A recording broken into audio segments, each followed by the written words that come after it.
인사 나누시겠습니다. 사랑하고 축복합니다. 사랑하고 축복합니다. 예전에는 교회 다닌다라고 하면 그래도 사람들이 따뜻한 눈빛으로 바라봐 주었습니다. 착한 사람, 그래도 남은 안 속이는 사람, 어려운 이웃 도와주는 사람, 나보다 남을 먼저 생각하는 사람. 이런 좋은 이미지들이 더욱 많았던 것 같습니다. 그래서 어딜 가든지 저는 크리스찬입니다 라고 그냥 일부러 얘기하지는 않지만 우연찮게 내가 교회 다닌다고 그리스도인이라고 이야기하는 것이 그리 불편하지는 않았습니다. 그런데 요즘은 어디 가서 저 교회 다녀요 라고 말하기가 편하지만은 않습니다. 학교 다니는 아이들도 학교에서 자기 교회 다닌다고 이야기하기가 쉽지 않습니다. 왜냐하면 교회 이미지가 어느새 너무 많이 안 좋아졌기 때문입니다. 교회를 다니는 우리에 대한 사람들의 시선이 이제는 그리 곱지만은 않습니다. 제가 이 설교를 준비하면서 인터넷 창에 교회 다니는 사람이라고 한번 쳐봤습니다. 그랬더니 그렇게 글자를 적었더니 그 뒤에 글자가 자동으로 완성이 되는데 뭐라고 완성이 되느냐? 교회 다니는 사람 술, 교회 다니는 사람 특징, 교회 다니는 사람 이기적이라고 문장이 완성이 되었습니다. 교회 다니는 사람 술이라고 처음에 뜨길래 저는 이 문장을 보면서 그래도 교회 다니는 사람들은 술 안 마셔요 라고 뜰 줄 알았습니다.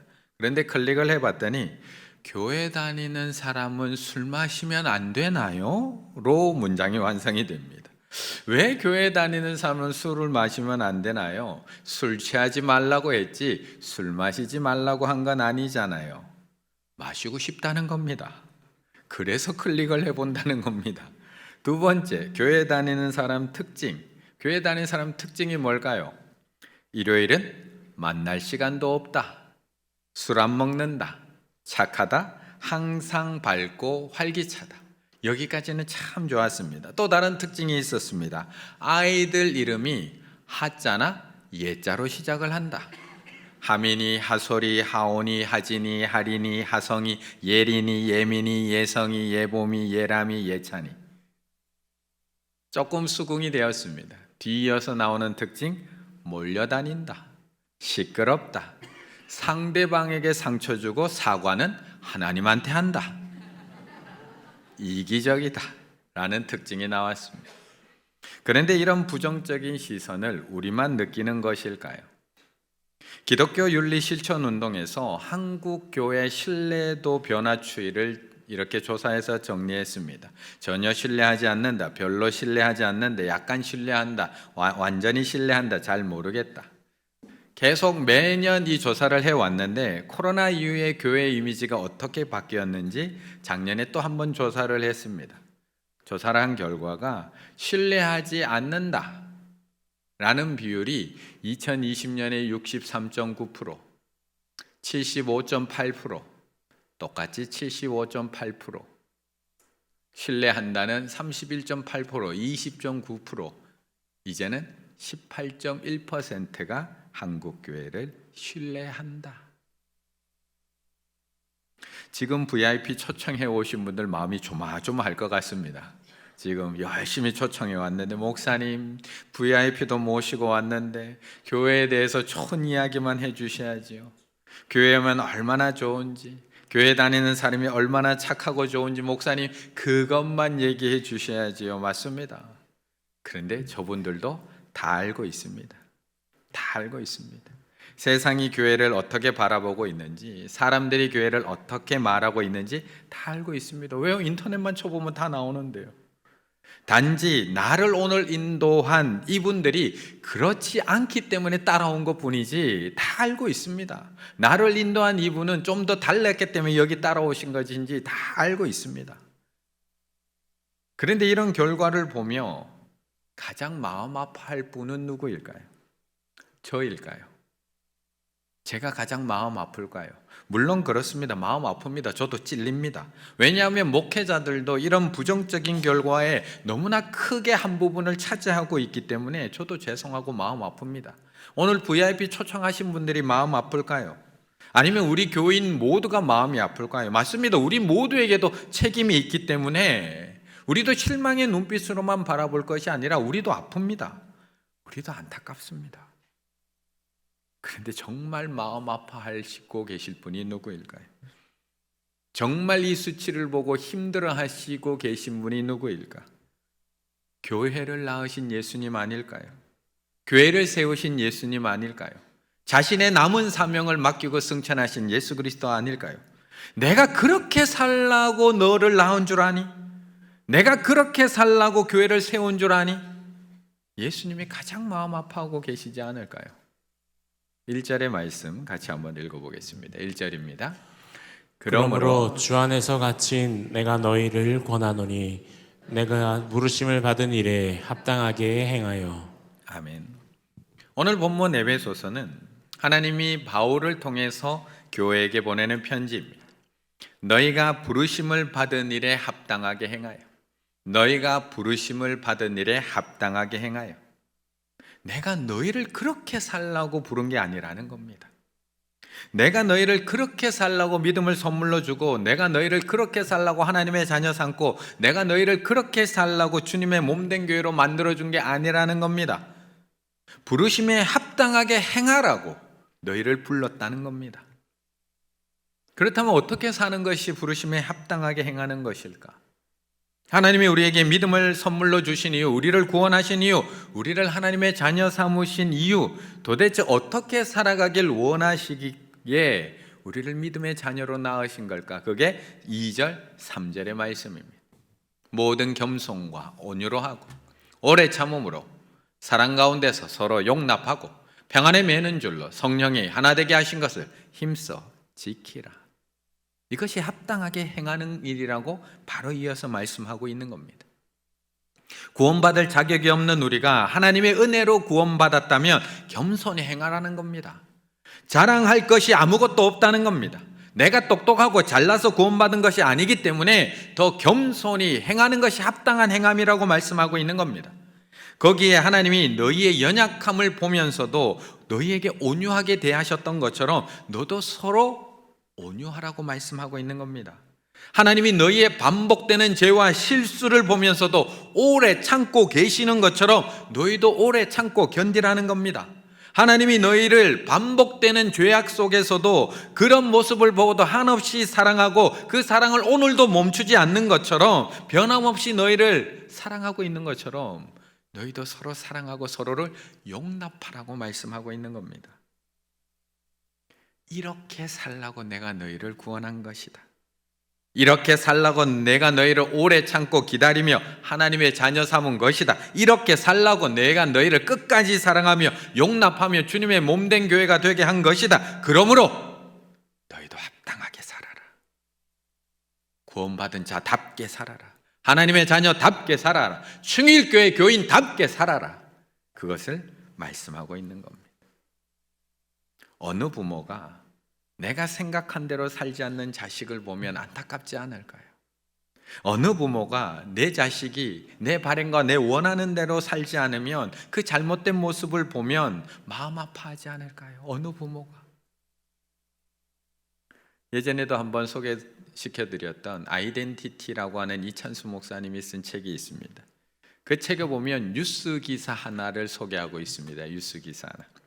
2010년에 하이티에서 지진이 났을 때 그곳에 뉴질랜드 출신의 직원이 유엔 사무실에서 근무하고 있었습니다. 지진으로 인해서 딸 셋과 남편이 머물고 있는 호텔이 무너져 내린 겁니다. 유엔 사무실에서 근무하고 있던 이 젊은 아내는 위험을 무릅쓰고 급하게 그 호텔로 달려갑니다. 무너진 건물 근처에 달려가서 어떻게 해야 되나 애가 타는 마음으로 서 있는데 살려달라고 하는 목소리가 들립니다. 울음소리가 들립니다. 그런데 그 목소리는 분명 자신의 큰딸과 둘째 딸의 목소리였습니다. 아직 살아있구나, 아직 살아있구나. 안도감도 잠시. 두 딸을 구할 방법이 없습니다. 자네가 무너진 그 아래 깔린 두 딸을 건져낼 방법이 없습니다. 치울 수가 없습니다. 절박한 심정으로 맨손으로 그 흙더미를 파헤쳐 봤지만 결국 두 딸을 구해내지 못하고 두 딸은 숨을 거두고 맙니다. 얼마 후에 남편도 그 무너진 잔해 속에서 숨진 채 발견이 됩니다. 그런데 그 와중에 2살배기 막내딸, 아빠와 함께 숨진 줄 알았던 그 막내딸이 기적적으로 살아 있었습니다. 바로 남편의 시신 아래에서 구조가 된 겁니다. 언론은 호텔이 무너질 때 이 아버지가 온몸으로 막내딸을 품고 공간을 확보해서 이 막내딸을 살릴 수 있었다라고 기사를 쓰게 됩니다. 당시 기사 타이틀이 이렇습니다. 건물 무너져도 안 피한 남자. 그의 품엔 막내딸이 있었다. 건물이 무너져도 안 피한 남자. 그의 품에는 막내딸이 있었다. 그 아버지는 충분히 피할 수 있었지만 어린 딸을 살리기 위해서 죽음의 길을 선택했다는 겁니다.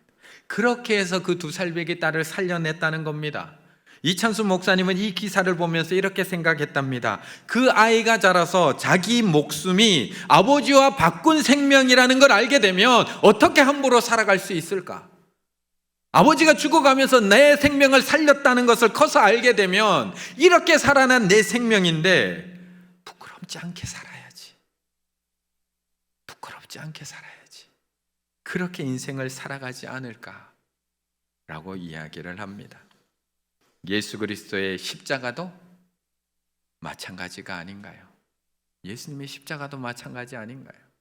저주의 그늘 아래서 신음하던 우리를 구원해 내시려고 십자가 위에서 그분의 죽음과 맞바꾸어서 얻은 생명, 우리의 생명 아닌가요? 목회를 하다가 나태하고 게을러질 때면 이 주님의 책망의 음성이 들려옵니다. 내가 그렇게 살라고, 내가 너희들 그렇게 살라고 십자가에서 너의 생명과 나의 생명 맞바꾼 줄 아니? 너희들 그렇게 살라고, 너희들 대신 내가 죽은 줄 아니? 너희들 그렇게 살라고. 그래서 우리는 함부로 살아서는 안 됩니다. 예수 그리스도의 십자가 보혈로 구원받은 우리는 우리 마음대로 살아서는 안 됩니다. 합당하게 살아야 됩니다. 부르심 받은 일에 합당하게 행해야 됩니다. 하나님의 자녀답게 살아야 됩니다. 충일교회 교인답게 살아야 합니다. 한번 인사 나누실까요? 충일교회 교인답게 살겠습니다. 충일교회 교인답게 살겠습니다. 그런데 하나님이 우리 충일교회 교인들만 보고 이렇게 안타까워 하실까요? 믿음의 자녀들만 보고 내가 너희들 그렇게 살라고 교회로 부른 것 아닌데, 내가 너희를 그렇게 살라고 낳은 것 아닌데 우리만 보고 이렇게 마음 아파하고 계실까? 6절의 말씀 같이 읽어보겠습니다. 6절입니다. 하나님도 한 분이시니 곧 만유의 아버지시라. 만유 위에 계시고 만유를 통일하시고 만유 가운데에 계시도다. 아멘. 그런데 우리만 합당하지 않게 살아가고 있는 것일까? 교회만 아버지 되신 하나님의 뜻대로 살지 못하고 있는 것일까요? 아니라는 겁니다.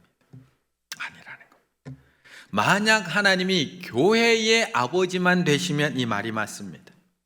하나님이 교회만 하나님이 만드셨으면, 교회만 하나님이 창조하셨으면, 교회만 하나님이 세우셨다면 하나님이 교회만 보고 안타까워 하실 겁니다.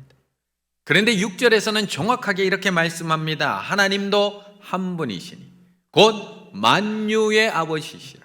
만유 위에 계시고 만유를 통일하시고 만유 가운데 계시도다. 만유 가운데. 오늘은 VIP들이 계시니까요, 이 구절을 쉬운 성경으로 다시 한번 읽어드리면, 만물의 주인이신 하나님도 한 분이시니 그분은 모든 것을 다스리시고, 교회만 다스리는 것이 아니라 모든 것을 다스리시고, 교회 위에만 계시는 것이 아니라 이 세상 모든 것 위에 계신 분입니다. 만유, 판톤, 모든 종류, 모든 것. 하나님은 교회만 만드신 분이 아닙니다. 하나님은 세상을 만드신 분입니다. 하나님은 교회만 세우신 분이 아닙니다. 하나님은 모든 것을 세우신 분입니다. 하나님은 교인들만 창조하신 게 아닙니다. 하나님은 우리 모두를 창조하셨습니다. 하나님은 목사인 저만 창조하고 저만 사랑하는 것이 아닙니다. 하나님은 오늘 이 자리에 불러주신 우리 VIP 분들 사랑하셔서 이 자리에 부르셨고, 창조하신 분이라고 말씀합니다. 그렇다면 만물의 아버지 되신 하나님께서 자신이 세우신 교회만 보고 안타까워하실까요? 모든 사람을 창조하신 하나님께서 교인들만 보고 마음 아파하고 계실까요? 모든 것을 다스리시고 모든 것 위에 계신 하나님께서 믿음의 사람들만 바라보시며 내가 너희들을 그렇게 살라고 낳은 것 아니라고 말씀하고 계실까요? 하나님은 내가 세운 교회를 보며 안타까워하시는 것처럼 하나님은 내가 창조한 나의 백성들, 나의 사람들을 보면서 행복하게 살지 못하는 모습을 보면서도 안타까워하고 계시다는 겁니다. 안타까워하고 계시다. 딸이 아기를 낳은 후에 우리 기쁨자매 이제 좀 있으면 출산할 텐데요. 이제 딸이 아기를 낳은 후에 집에서 산후조리를 하고 있었습니다. 친정 엄마가 아기도 볼 겸 해서 딸네 집을 방문합니다. 잠시 후에 퇴근한 사위가 누워있는 아내 대신에 싱크대에 있는 그릇을 다 꺼내서 설거지를 하기 시작을 합니다. 그 모습을 본 장모 흐뭇한 마음으로 딸에게 이야기합니다. 네가 정말 시집은 잘 갔구나. 네가 정말 시집은 잘 갔구나. 이번에는 며느리가 아기를 낳았습니다. 시어머니가 아들네 집을 찾아갔습니다. 몇 번을 초인종을 눌러도 문을 열어주지 않습니다. 한참 지난 후에 푸스스한 얼굴로 며느리가 나왔습니다. 인사를 꾸벅하고는 자기 몸이 힘들다고 금방 자기 방으로 들어가 버립니다. 시어머니는 속으로 제가 나를 무시하나 라는 마음이 들지만 손자를 보며 참습니다. 그런데 거실에 아들이 보이지 않습니다. 아들이 어디 갔나? 아들은 부엌에서 며느리가 먹고 난 그릇 설거지하고 있습니다. 그걸 본 시어머니는 짜증이 나서 아들한테 소리치기 시작합니다. 내가 너 이렇게 살라고 결혼시킨 줄 아니? 내가 너 이렇게 살라고 결혼시킨 줄 아니? 이 칠칠치 못한 놈아! 라고 소리칩니다. 우리를 창조하신 하나님이 지금 나의 모습을 보면 뭐라고 소리치고 계실까요? 지금 우리의 모습을 보면 내가 너 그렇게 살라고 그 집에 시집 보낸 줄 알아? 내가 너 그렇게 살라고 이 땅에 보낸 줄 알아? 내가 너 그렇게 살라고 너를 나의 형상대로 만든 줄 알아? 내가 너 그렇게 살라고 5일 동안 이 세상 만물 창조해놓고 6일째 너 창조한 줄 알아? 너 지금처럼 그렇게 힘들게 살라고 내가 너를 낳고 좋았더라 힘이 좋았더라고 내가 행복해한 줄 알아? 하나님은 하나님이 세운 교회가 그에 합당하지 못하게 사는 것만 보고 안타까워하는 것이 아니라 내가 지은 나의 창조물, 나의 형상대로 지으신 하나님의 창조물, 내가 그 코에 생기를 불어넣어서 창조하신 우리들을 보면서도 그에 합당하지 못하게 살아가는 모습, 행복하게 살아가지 못하는 모습, 그걸 보면서도 마음 아파하고 계시다는 겁니다. 하나님이 부부를 짝지어 주실 때 서로를 그렇게 원망하며 살도록 짝지어 주셨을까요? 하나님 우리를 창조하실 때 형제가 그렇게 서로를 미워하도록 우리를 창조하셨을까요? 하나님이 우리를 창조하셨을 때 형들이 동생을 시기해서 팔아버리도록 그렇게 창조하셨을까요? 하나님이 우리를 창조하셨을 때 매일매일 무엇을 먹을까 무엇을 마실까 염려하도록 우리를 창조하셨을까요? 하나님이 우리를 창조하셨을 때 우리가 매일매일 불안해하며 두려운 가운데 내일 일을 걱정하며 살도록 우리를 창조하셨을까요? 하나님은 우리를 그렇게 살라고 창조하신 게 아니라는 겁니다. 그래서 하나님은 매일매일 그렇게 살고 있는 우리들, 매일매일 걱정과 근심, 두려움과 고통 속에 살아가고 있는 우리들에게 안타까워하시며 말씀하시는 겁니다. 이사야 43장 1절 야곱아, 같이 한번 읽어볼까요? 시작. 야곱아, 너를 창조하신 여호와께서 지금 말씀하시느니라. 이스라엘아, 너를 지으신 이가 말씀하시느니라. 너는 두려워하지 말라. 내가 너를 구속하였고 내가 너를 지명하여 불렀나니 너는 내 것이라. 아멘. 나는 너를 그렇게 살라고 만들지 않았어. 나는 너를 그렇게 살라고 이 땅 가운데 보내지 않았어. 나는 너를 그렇게 살라고 내 아들을 죽이면서까지 너 살리지 않았어. 너 두려워하지 마. 너 걱정하지 말고 염려하지 마. 내가 너 창조했어. 너는 내 거야. 내가 너 값 주고 샀어. 그 얘기하고 계시는 겁니다. 그래서 오늘도 우리를 지명하여 부르시고 오늘도 우리에게 말씀해 주고 있는 겁니다. 한 번 더 인사 나누실까요? 옆에 분과. 우리는 하나님의 것입니다. 우리는 하나님의 것입니다. 그렇다면 이제 우리는 어떻게 살아가야 되는 걸까요? 어떻게 합당하게 살아가야 되는 걸까? 4절의 말씀 같이 읽습니다. 4절입니다. 몸이 하나요 성령도 한 분이시니 이와 같이 너희가 부르심의 한 소망 안에서 부르심을 받았느니라. 아멘. 자식을 둔 아버지의 소원은 하나밖에 없습니다. 아들을 군대 보낸 아버지의 소망은 하나밖에 없습니다. 딸을 시집 보낸 아버지의 소망도 하나밖에 없습니다. 우리를 이 땅 가운데 보내신 아버지의 소망도 하나밖에 없습니다. 그게 뭘까요? 내가 지은 대로 사는 것, 하나님이 창조하신 대로 사는 것, 하나님의 형상대로 사는 것, 내가 만들어준 이 세상 만물 가운데 그걸 누리며 사는 것. 그런데 세상은 끊임없이 우리에게 이야기합니다. 생긴 대로 사는 거야. 되는 대로 사는 거야. 다 그렇게 사는 거야. 세상 다 그렇게 살지. 걱정 없는 집이 어디 있어? 고민 없는 집이 어디 있어? 힘든 일이 없고 어려운 일 없는 집이 어디 있어? 부자나 가난한 자나 다 알아보면 다 슬픈 일이 있어. 다 싸우면서 살아. 싸우면서 사는 게 결혼 생활이지. 애들도 싸우면서 크고 부부도 싸우면서 정들고 다 그렇게 살아. 다. 그런데 정말 다 그렇게 사는 걸까요? 다 그렇게 살아야만 하는 걸까요? 하나님이 우리를 걱정하고 근심하며 살아가도록 이 땅을 창조하셨을까요? 하나님이 우리가 평생 왼수처럼 서로 살아가라고 부부로 짝지어 주신 걸까요? 하나님이 평생 우리가 가인 컴플렉스를 가지고 형제끼리 경쟁하며 살라고 가족끼리 하나로 만들어 주신 걸까요? 하나님이 우리를 평생 불안하고 두려움 속에 살아가라고 이 땅에 태어나게 하신 걸까요? 아니라는 겁니다. 다 그런 게 아니라는 겁니다. 분명히 더 나은 삶이 있다는 겁니다. 하나님께서 예비해 놓으신 더 나은 삶, 하나님께서 지으신 대로 합당하게 살아가는 더 나은 삶이 있다는 겁니다. 그래서 하나님께서는 우리를 이 자리에 부르신 거고 더 나은 삶이 있다는 것을 저를 통해서 말씀해 주고 있는 겁니다. 다 그렇게 사는 거야 라고 외치는 세상 속에서 우리를 따로 불러서 다 그렇게 살지 않아. 하나님이 너희를 그렇게 살라고 이 땅에 보낸 건 아니야. 하나님의 뜻대로 하나님의 지으신 목적대로 살기 시작하면 우리는 하나님의 자녀로서 하나님께서 예배해 놓으신 더 나은 삶 얼마든지 살 수 있어. 그거 말씀하고 계신 겁니다. 우리 성도님들 무릎팍도사라고 기억나시나요? 무릎팍도사. 무릎팍팍팍 무릎팍팍. 네, 무릎을 꿇기도 전에. 다 기억하시나요? 강호동 씨가 MC로 나와서 다양한 게스트들을 모시고 삶의 이야기와 고민을 듣고 또한 해결책을 제시해 주던 그런 프로그램이었습니다. 딱 10년 전입니다. 딱 10년 전 2013년에 스타 강사 김미경 씨가 이 무릎팍도사에 출연을 합니다. 그때 김미경 씨와 대화를 나누던 강호동 씨가 자신의 이야기, 자신이 눈물 흘렸던 이야기를 거기서 하게 됩니다. 강호동 씨가 과거 고등학교 시절의 이야기입니다.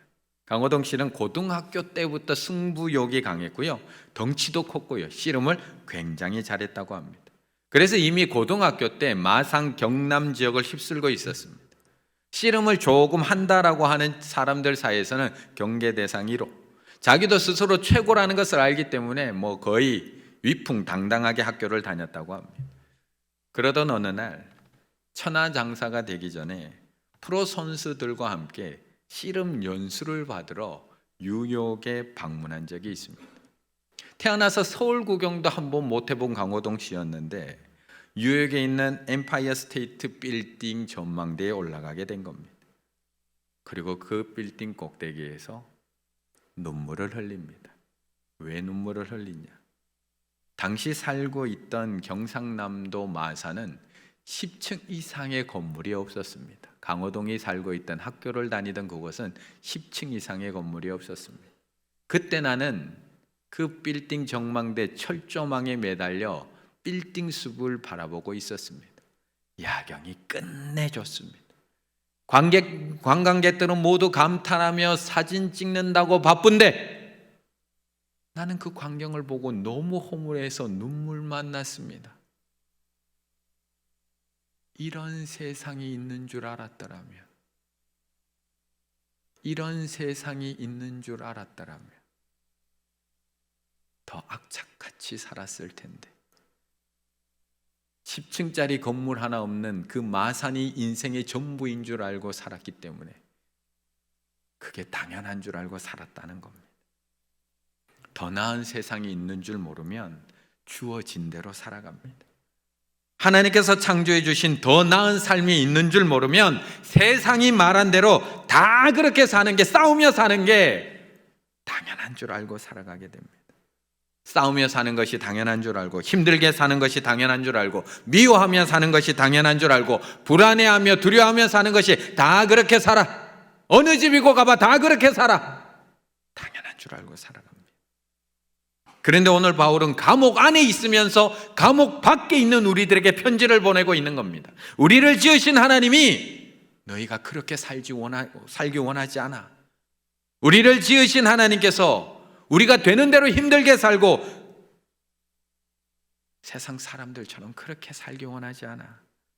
하나님은 지은 대로 평안하게 살기 원하셔. 하나님의 소원 그거 하나밖에 없어. 그걸 이야기하고 있는 겁니다. 그것은 감옥 안에 있느냐, 감옥 밖에 있느냐, 환경의 문제가 아닙니다. 아무리 넓은 집에 살아도 감옥이 될 수가 있고요, 감옥 안에 있어도 누구와 함께 있느냐에 따라서 바울처럼 천국이 될 수도 있습니다. 어디에 있든지, 어떠한 상황에 있든지 하나님이 지으신 대로, 하나님이 창조하신 놓으신 만물을 누리며 사는 삶, 하나님과 동행하며 평안을 누리는 삶, 하나님이 지으신 모든 것을 가꾸며 다스리는 삶, 화목하게 사는 삶, 감사하는 삶, 찬양하는 삶, 하나님과 함께 기뻐하는 삶, 그 삶이 있다고 그것을 누리라고 말씀하고 있는 겁니다. 세상 사는 게 다 그런 거야? 아니요, 세상 사는 거 다 그렇지 않습니다. 하나님은 우리를 절대 그렇게 살라고 창조하지 않았습니다. 하나님은 우리가 죄 아래 살기 원하지 않기 때문에 오늘도 우리를 이 자리에 부르셨고, 우리를 하나님의 자녀 삼았으며 하나님 나라의 삶, 더 나은 삶, 환경을 넘어 감사하며 찬양하는 평안한 삶에 대해서 우리에게 말씀해 주고 있는 겁니다. 이런 세상이 있는 줄 알았더라면, 이런 세상이 있는 줄 알았더라면 지금도 늦지 않으셨습니다. 이제라도 알게 된 건 늦지 않으셨습니다. 분명 눈에 보이는 세상이 전부가 아니라 하나님이 예비해 놓으신 더 나은 삶이 있다는 것을 믿으시고, 오늘부터 하나님의 자녀가 되셔서 하나님이 지으신 대로 평안과 기쁨을 누리며 합당하게 살아가실 수 있는 우리 충일의 가족들과 오늘 이 자리에 오신 우리 VIP들 다 되시기를 간절히 바라겠습니다.